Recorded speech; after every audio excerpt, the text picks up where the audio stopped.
Hello and welcome to this edition of The Payoff. I'm Drew Goldfarb, joined by Rick Rockwell, and we're going to be diving into the world of professional wrestling, discussing storylines, ideas, and of course, potential payoffs on prop betting as well. We're going to get into last weekend's NXT TakeOver 25 special and recap the betting results, but first, Friday is WWE's Saudi Arabia special Super ShowDown, not to be confused with last year's Super ShowDown that had a hyphen and was not in Saudi Arabia. We're going to start this week looking at a few of the marquee matchups from the show and giving you our picks and betting tips. Now, there are three matches that Rick and I agree on without any real reason for debate or even lengthy discussion. Seth Rollins will retain the Universal Championship against Baron Corbin. He's at minus 1,000 odds. Kofi Kingston will retain the WWE Championship against Dolph Ziggler. He comes in at minus 1,400. And Finn Balor will retain the Intercontinental Championship against Andrade. He's the biggest favorite at minus 1,600. So with that housekeeping done, let's get on to the matches that are actually worth discussing the possible outcome of. There are three one-on-one matchups we will be discussing in this show here. And we're going to start with the big dog, Roman Reigns. He's a minus 500 favorite, taking on the best in the world, Shane McMahon, at plus 333. Rick, which way are you going with this one? You know, we discussed it a little bit, and you almost pulled me to the Shane McMahon side. I almost came with you there. But, you know, typically, as we both know and viewers will know, when one wrestler is getting beat up constantly and looking like there's no way he can win when it comes to the main event or the main pay-per-view or this big show, that's when that person usually wins.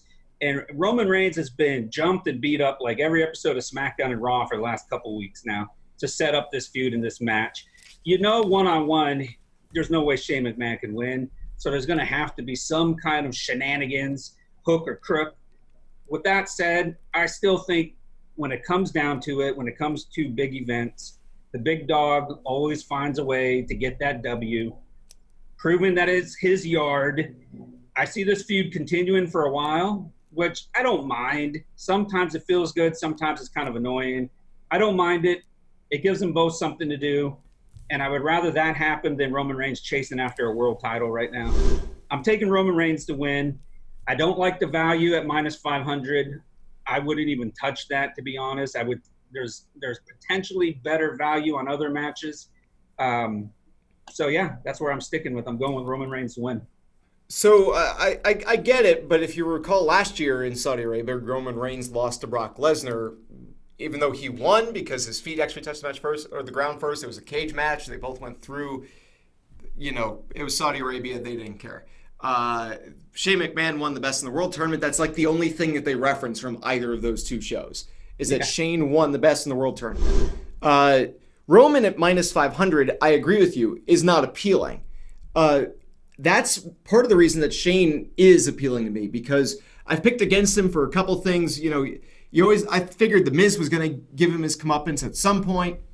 Lost on both of those, slid out of his jersey in a cage match. He managed to, get destroyed into a win at WrestleMania. At plus 333, he's the only person on this card that has better than a one-to-one payout that I think has a chance. And they basically like to pick and choose what is and isn't canon from these shows. So I think that because I wouldn't bet on Roman, I might throw a little bit on Shane at this point, because it's basically a 3-to-1 payout and or 9-3. It's worth a flyer. Right. So so I'm going with Shane. He's the best in the world. He wins in Saudi Arabia. Roman lost last time in Saudi Arabia. It's a house show. I don't really think that they're going to play it up other than to just extend the feud. Yeah, there will be some kind of shenanigans, but I'm just going to go with Shane because he's the only one that might bring value on the card as a whole, like true better than one-to-one value anyway. So let's go to another one. It is a matchup that basically Triple H is trying to run the gamut for the year. He's trying to complete like the 1-year grand slam of beating his former allies in a single calendar year, because he beat Batista, ended him. Now he's taking on Randy Orton. Randy Orton, the betting favorite at minus 125. Triple H, minus 110. So does Triple H go 2 for 2 against Evolution, or does Randy Orton make it a 1-1? This match makes no sense in terms of storylines going forward. So if Randy Orton loses he basically loses to a part-time wrestler who's 10 years older than him, and who just beat Batista and loses last year. Like, there's no logic behind having Randy Orton win or lose this match. Winning doesn't help him any, and losing definitely doesn't help him any. So then, if that's the case, why even have this match? Other than just trying to put names on the card to appease Saudi Arabia and whatever contract they have going on over there. I don't like this match at all, to be honest. I'm not excited for it. I think they kind of overvalue Randy Orton a little bit. I think this should be more of an even matchup. I don't think there should be a betting favorite in this match, to be honest, because of the storylines and because of the fact Triple H is coming off a big win at WrestleMania, and Randy Orton, what has Randy Orton done?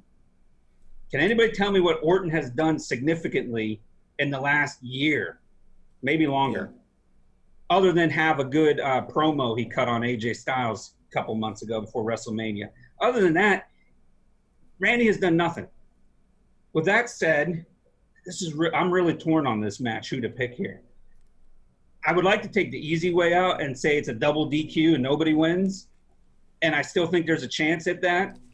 But because this is WWE, I'm going to go with Orton to win this match. I think whichever way you bet, there's still going to be value on it because the odds are so low. So you have that in your favor.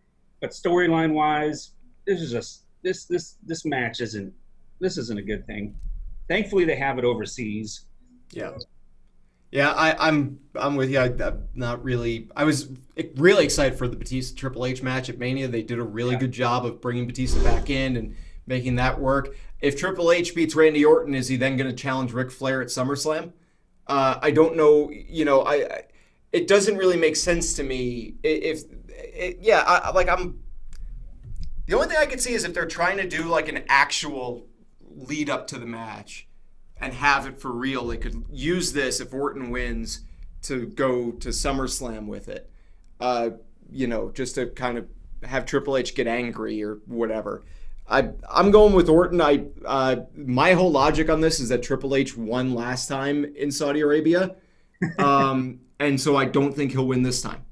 I just wonder, given the wrestlers that the Crown Prince of Saudi Arabia keeps requesting, reportedly, if he's expecting Hunter Hearst Helmsley of Greenwich, Connecticut to come out, since, if you remember a year ago, there was the whole report that he had asked for like Yokozuna and Crush, or that kind of era of wrestlers. So, but anyway, yeah, I'm going with Orton. I'm not really interested in that match, but we'll see. By the way, rest in peace to both of those guys. Yeah, that was the 90s. But one-on-one matchup here. We got the Undertaker. He's at -110. Goldberg -125. This was a dream matchup 20 years ago. It was a dream matchup 15 years ago. Yeah. It may have been a really interesting matchup 2 years ago, when Goldberg was the Universal Champion briefly. Are you interested in this match, and which side are you going with this? The Undertaker, the slight underdog at -110, Goldberg -125. I think the most interesting part of this match is the entrances. Could be longer than the match. Yeah, that's about it. They're walking out to the ring, if they're going to have cool entrances or not. Other than that, what purpose does either one of these individuals winning serve either one of these individuals or storylines going forward? This show is such, like you've said it, and I've seen other people say it's a glorified house show. Yeah. You want it to be a bigger event. However, you only got a few matches that have anything to do with storylines that can potentially go forward or continue storylines that have been going on with television. I can't see how Undertaker loses. Like, he's at least around a couple times a year now, where Goldberg, this is his first time there in a while. And what's he going to do? Does he plan on coming back for more appearances? I don't like this matchup either. That's why I was torn on who I'm going to pick to win, because it's like either one of them can win. Both of them offer betting value once again because the odds are lower. So whoever you pick, you should get a decent return on your wager.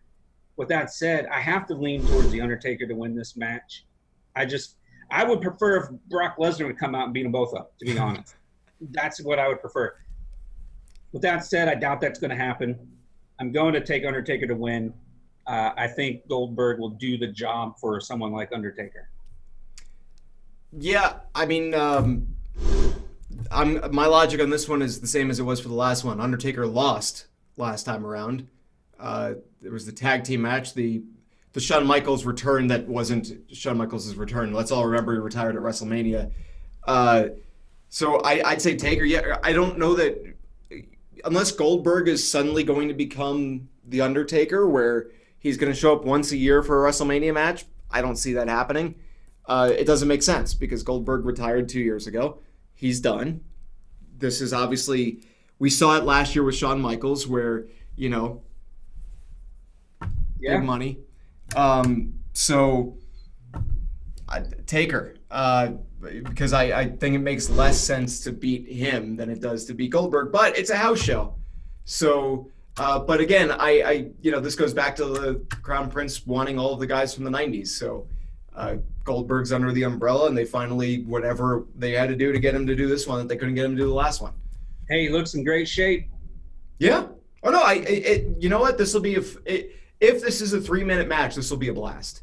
But if they spend more time walking out to the ring with their entrances, yes, this match would be fun. Yeah, I want 15 minutes of combined entrances. I want to see Goldberg starting at the airport and having, as his theme starts, spend 10 minutes, go through security, have him get checked, patted down, whatever, and then come in and do his whole entrance. And the Undertaker, it's a stadium show, so that's a 35-minute entrance. So we'll do that. Give him a full hour, and let the entrances combine for 55 minutes of it. It's cool by me. I'm on board with that. Agreed. Yeah. So let's go to last weekend. NXT TakeOver 25 was last weekend. Quick rundown of the results for you. Adam Cole at plus 125 defeated Johnny Gargano to become the new NXT champion. We both have that wrong. Oh, I said his name wrong. It's Adam Cole, baby! Shayna Baszler, minus 150, retained the NXT Women's Championship against Io Shirai before Shirai beat down Baszler with a kendo stick. Rick had the outcome right. I did not. Street Profits at plus 225 won the vacant NXT Tag Team Championships in a 4-way ladder match. Neither of us got that right because I switched from them to the Forgotten Sons during the show last week. Velveteen Dream at minus 400 retained the North American Championship against Prince Pretty, Tyler Breeze, and Matt Riddle at minus 333 defeated Roderick Strong. We both had both of those right. Rick, your thoughts on what by all accounts was an outstanding NXT show as per usual? First of all, they delivered on the action like they usually do. And that's what makes NXT the best brand in WWE. You've got hard workers. You've got storylines that make sense when they have their payoffs, pun intended. And when you get to a big show like this, you feel the big show vibe. You see it in the ring. And then with the results and the emotions, with the crowd, the wrestlers, it makes it for a great experience. And that's what we want as fans watching it. We want an experience. We want to see it in the ring. We want to feel it. And their goals should make us wish we were there live to be a part of it. And half the time, WWE makes us wish we turned the TV off. We get an NXT show like this, and it really just makes us proud to be wrestling fans, for lack of better words or better statements right there. Shows like this make us proud to be wrestling fans and make us enjoy what we're watching. I really liked the show. I thought every match had solid work. I would have preferred to see the Undisputed Era win all of their matches or at least get all of the gold like we discussed last week. But I am excited that Cole won. I kept saying I wanted him to win, but I couldn't bet on him because I wasn't ready to take it off the champ. I'm glad they did. I think that's a big move. I think NXT could go in a higher direction in terms of having the Undisputed Era as the main faction, a heel faction. You got a great champ in the ring, on the mic. You got people to protect them. They can go after other gold. That makes sense. That's a tried and true philosophy in pro wrestling history, going all the way back to the 50s. Okay? NXT knows what they're doing. Raw and SmackDown have no clue. With that said, I'm excited about what they did. I'm looking forward to seeing this new era, and there's no dispute, as we talked about it before. It is indisputable. It's indisputable. Yeah, I mean, I was thrilled to see Cole, finally get the big win. I mean, he had gotten the ladder match, North American Championship, the original one. That was a very big win. But to get the NXT Championship, he gets a lot of comparison, I think, to Shawn Michaels. And the idea that the Undisputed Era could be a little bit like the HBK DX, not with all of the Attitude Era kind of vulgarity, but just as kind of the driving force.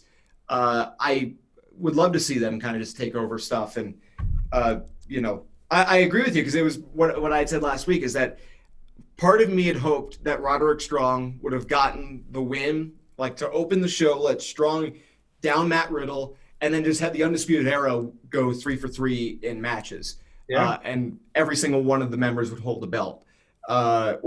Strong would eventually then challenge Dream. But to see, Adam Cole get the championship, I was surprised because of how early it was taken off of Gargano, but I think it's good. I think Gargano works really well in the chase, and as we were talking the other day, my real hope for this is that at some point is that you get the Undisputed Era posing with all 4 championships. Oh yeah, and that's when you get Ciampa back.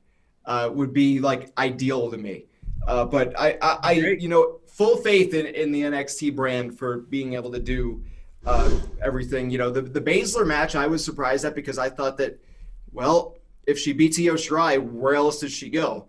And they had Shirai develop a bit as a character afterwards with the kendo stick attack, where it wasn't just Shayna stands tall, cut to the next promo package, and move on to the next fight. So, I even like that. I don't know that they're not going to give Baszler the Asuka call up or the Kevin Owens call up at some point, where she's just the dominant force at NXT. She doesn't lose, and she basically debuts as champion. Or in Asuka's case, debuts after just vacating the title. So I think they should. Yeah. It's not like she's leaving a territory to go to another territory and you drop the belt to that and you leave that territory better off than when you came there. That's not the case here. You're basically going to go up to, and with the way they're doing things now, you can go up and down depending on what they want to do with you. But she has become a dominant force. She has become the main driving force for the women's division in NXT, or at least the face of it, like Asuka was. However, she has a better look, in my opinion, physically, and she has the type of attitude and in-ring skills that I think translate better to the main roster than, and she can talk on a mic better than Asuka can, which isn't saying much. So with that said, I think she would have more success when she goes up to the main roster, and there's no point to have her lose just for the sake of losing and then calling her up. Have her come up as a dominant force still. Let that be the gimmick for her as she gets up there. She's dominating NXT. She's dominated everybody. She's got an MMA background. She's the next Ronda Rousey, if you want to do that, whatever.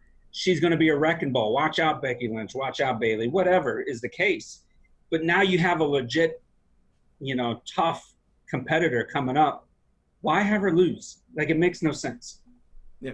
I could see her coming up as NXT Women's Champion, choking out Bayley. Yeah. Becoming SmackDown Champion. And at least at some point before Survivor Series, so that we get that blue versus red, Shayna versus Becky non-title match, and just have Shayna choke out Becky Lynch and really just go, nope, you're the man. Shayna Baszler is just a monster. And also the kind of idea between Charlotte Flair and Shayna, the Queen versus Queen of Spades is kind of writes itself. So yeah. I've always, Shayna Baszler blew me away at WrestleMania weekend a year and a half ago, and been all on board with her since then. By the way, seeing Tyler Breeze back at NXT, doing what he does best was great. Yeah. That's what we wanted. That's what we wanted. That's what's so frustrating. Like, I hate that I have to every single week complain about the main roster. But come on now. He's another great example right there. He's wasted away on the main roster, comes back down to NXT, gets put in a good feud, gets put in a position to where he's wrestling someone where he can really show off his skills, and they put on a great match. How hard is it to understand the guy has talent? Why can't you do more with him? It's great that he's back in NXT. He's someone that can thrive down there. I would not be surprised if we see within the next year him competing for the NXT title at the very least, because that's the kind of potential he has. That's the gimmick he has, and he can easily work his way back up. Yeah. I was a big fan of Tyler Breeze at NXT originally. I loved, seeing him when he got called up, and then I have loved his stuff with Dango. The Fashion Police thing has just been, that has just been comedic gold. They should have put the tag belts on them then. There's more they could have done. I hate the creative team on Raw and SmackDown. I can't stand them. Like, in our discussions alone, we could do 25 things better than they can each and every episode. It drives me insane. It drives me insane. One thing, just before we wrap up, just as far as that goes, is Bray Wyatt's FireFly Funhouse. What are your thoughts? Because I love those things. Oh, they're the best thing about the main roster right now. No doubt about it. There's nothing better than what Bray Wyatt is doing right now. But you got to keep in mind, though, all of this is great. What are they going to do with him when he gets back in the ring? Are they just going to build him up to have him come back and just be a glorified jobber, lose to Seth Rollins, or eventually lose to Roman Reigns? Or are they going to push him finally all the way to be a dominant force, which he could have already been? He was so popular. The Wyatt family was huge. They were very successful. Fans were into it. Online dirt sheets were into it. The whole WWE universe was into it. I'm a huge fan of Bray Wyatt, partly because I'm a huge fan of that whole family. I don't want to name drop, but I'm going to name drop. Blackjack Mulligan was a good friend of mine for at least a good 8 years before he passed away a couple years ago.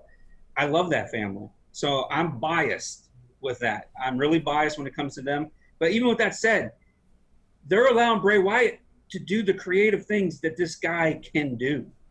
They got an outside director to come in to direct this, and he said that Bray Wyatt has such skills in terms of putting himself into a character that he's only seen that at some of the best actors of Hollywood. Are you kidding me, WWE? And you can't do more with him? Come on. But I love segments. I love them. Just let him in. Let him in. Yeah. I think that Bray Wyatt is a generational talent for WWE when it comes to being able to take whatever is given to him and just make it an amazing thing. Whether it was the cult leader thing or the rambling promos or, the deleters of worlds, or this, where he's now a children's show host, but he has multiple personalities. Loved Huskus the pig and the devil showing up in the last episode. Even when he was Husky Harris, he still stood out because he was born in a wrestling ring. Okay? He's a third-generation wrestler, born in a wrestling ring. His dad, his uncles, his grandfather, his brother, all successful wrestlers. He has that natural ability in a ring that you only see from other generational wrestlers, like the Harts, like all of the Samoans. They're born in a wrestling ring. The Rhodes, like you can go on. Those people, those wrestlers have that in them. They understand the business inside and outside of the ring. So when they get stuff like you're just mentioning, they get ridiculous storylines or whatever, they can still turn it into their favor because they know the business. Dusty Rhodes did it with that stupid polka dot gimmick. Okay, he proved right there that someone who really knows the business can make something even like that work. Bray Wyatt does that. And he does it on the mic. He's doing it in these clips, which are just phenomenal. Best thing on the main roster right now. And he does it every time he gets into the ring. His matches are believable. His spots make sense. He does some things that other people don't do, especially the backwards crawl, which is one of the greatest things you'll see in a ring. I can't even do that. That kind of flexibility is crazy, especially for a guy that big. I love Bray Wyatt. He's one of my favorite wrestlers. I can go on and on. You're just getting me fired up. That's what this is about. But yeah, what I would say too is that what a lot of the comparisons early on with the Bray Wyatt character were obviously the Undertaker, and I know that he got misbooked to truly take that throne. But what I would say is that it's easy to forget because of 25 years plus of a career that the Undertaker has had.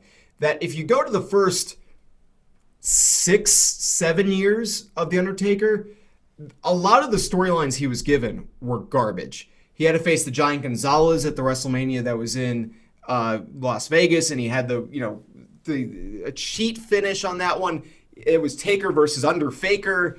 He had the Phantom of the Opera thing because of Mabel and all this stuff. He didn't really truly become the start, and he had really good matches. Don't get me wrong. Bray Wyatt did the same thing with some of the garbage he was given, even in losing. That's really the difference between the two. But what made Taker, and the one that will always be, for me, the one that I love the most, although it's also just because of when I really fell in love with wrestling, like got really into it, was the Ministry of Darkness. And it was when he finally got that right amount of creepy and was able to just go all in on it. And he had someone to go up against that he both beat and didn't in Stone Cold Steve Austin, that really got him over. And I think that, and got him to that legend status where then the next 20 years it just was, seamless. Changes in the character, obviously, but really good transitions. I think that the one thing to remember with Wyatt, and the reason I bring all that up is because he has been Bray Wyatt for 6 years, 7 years, something like that, wherever it was that he debuted, because it was post-Shield. So it's not out of the realm of possibility that if he were to have the length of a career, and very few do, but that he could essentially, he's not far off from the track of the Undertaker's career path. Forgetting the winning the WrestleMania streak, that kind of thing, but from being that otherworldly entity that just becomes long-lasting and everlasting and always a presence in WWE, Wyatt still has very much the ability to do that, and I really think that this, with the multiple personalities that he could basically go in and out of, kind of similar to what his former tag team partner Matt Hardy's been doing with being able to be, Matt Hardy version 1, or being able to be, Hardy Boys or Broken Woken Matt Hardy. I think that it's, this might be that thing where he can kind of do that kind of thing, the kind of Cactus Jack dude love mankind sort of thing. I think he's great. I hope that when he comes back, he's put into something where he can win. It doesn't have to be the world title feud. He could come back, and I would love to see the 24/7 title defended in the FireFly Funhouse. I think that it's almost built for something like that. I would love to see him be the Intercontinental or United States champion. Something that he can hold for a while without it seeming like he's having to go through everybody.